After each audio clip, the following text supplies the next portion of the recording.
Bu videoda sanayide taşınması en zor yüklerden olan 6 metrelik ağır milleri 180 derece dönerek forklift veya nakliye aracına yükleyecek 2 ton kapasiteli bir pergel vinç tasarlıyoruz.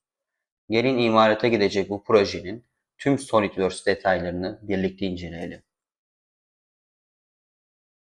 Öncelikle alt tabanda bulunan taban sacımızla başladık. Bunun et kalınlığı 20 milim. Yani tüm plakaları 20 milim et kalınlığında yaptık. Aynı zamanda buraya ankarajları koyduk. Yerdeki betonu ilk baş kazıp ankarajları gömeceğiz. Ardından üstüne bir beton ve flanşımızı koyacağız. Bunların üstüne somun bağlayacağız. Ardından orta kısmı eklediğimiz et kalınlığı yüksek bir borumuz var. 3 metrelik borumuz var. Bunlara kanat ekledik. 10 milim et kalınlığına kanatlarımızı ekledik dört tarafa. Devamında ise şu görmüş olduğunuz duvarda beton duvarımız. Eğim olmaması için tamam tabandan desteği aldık, tabana yükü indirdik ama yük buradaki I profillerde olacağı için boru da seyim yapacak. O yüzden biz işimizi garantiye almak adına betona da bağlamayı düşündük ve 3 tane flanşımızı betona bağladık. Flanşlarımızda 6 tane delik var. Altlarında kanatlarımız var ve bunları kaynatacağız birbirine. Aynı zamanda boruya da kaynaklamamız gerekiyor.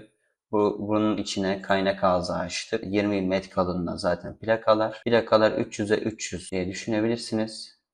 Gerçekten sağlam bir malzeme olacak. Orta flanşıma gelecek olursam eğer buradaki plaka boylu boyunca borunun içine geçecek ve ortasında kaynak ağzım var benim gene.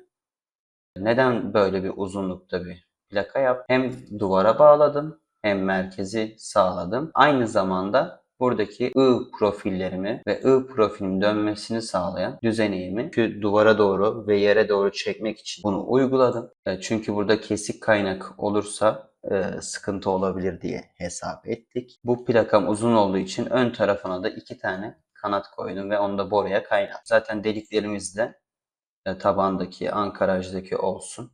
Ankarajdaki çaptik 20 ankaraj kullanacağız. Buradaki deliklerimi 16,5 açtım. Tic rahat bir şekilde geçsin. Metrik 16 tic rahat bir şekilde geçsin diye. İki taraftan kontra somun yapacağız ve o şekilde bağlayacağız. Devamında ise şöyle plakalardan ilerliyorduk. Tepe noktamda bir uzun plakam var gene.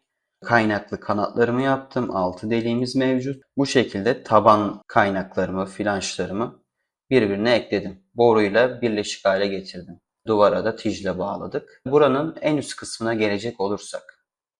En üst kısmımızda bizim bir plakamız var ve alttaki kaynaklı olan plakamız da bağlanıyor. Vidayla bağlandı. Bunu neden biz böyle ayrı yaptık? Çünkü ileride bir aksilik oldu, bir şey oldu. Kolaylıkla buradaki sarı kare malzememizi ve rulman yataklarımızı bulunan, aynı zamanda üstte dişlimiz, daha doğrusu kayış bulunan düzeneğimizi çıkartıp tadilat etmemizi sağlaması için bu düzeneği ayarladık.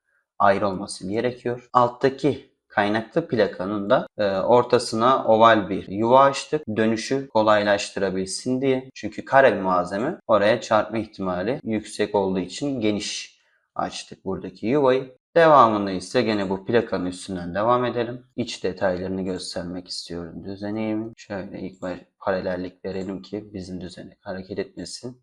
İç detaylarını daha net bir şekilde görelim. Şimdi şuraya eğer dik bakacak olursak şöyle yapalım.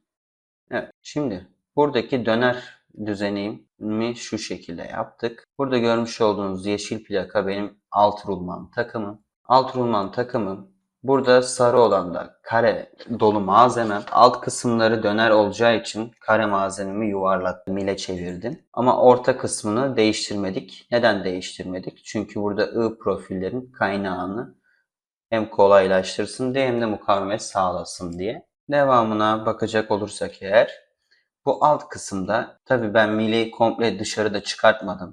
Orta plakamın üstünde duruyor. Bu rulman yatağımı da plakaya vidaladım. İleride çıkarma ihtimalimize karşı, rulmanları değiştirme ihtimalimize karşılık. Daha sonrasında taban rulmanımı koydum buraya. Tüm buradaki yükü, rulmanların yükünü taban rulmana dayandırdı. Şurada üstte de sabit rulmanlarım mevcut. Aynı zamanda şurada görmüş olduğunuz rulmanı da dışarı çıkmasın diye kare dolu malzememde rulmanın ortasından tutacak şekilde bir fatura oluşturdum. Yukarı çıktığımızda tam plakaya değmeyecek şekilde, zaten burada sadece kareden oluşturduğumuz mil geçecek bu plakaların içinden ve burada maviyle görmüş olduğunuz yine benim üst rulman yatağım.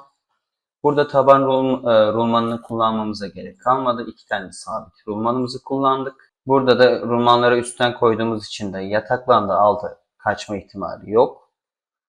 Zaten burada kayışımız var.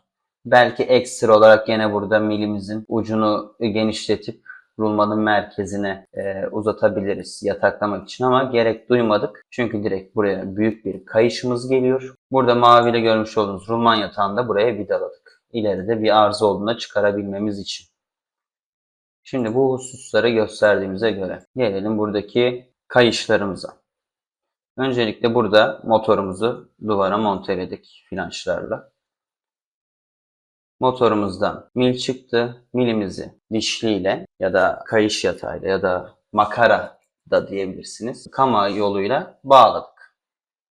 Aynı hizada olacak şekilde diğer kayışlarla şöyle bir üstten görecek olursak bir mesafemiz var.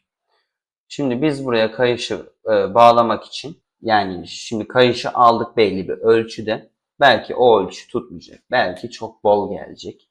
Yani birebir tutturmak zor olacak.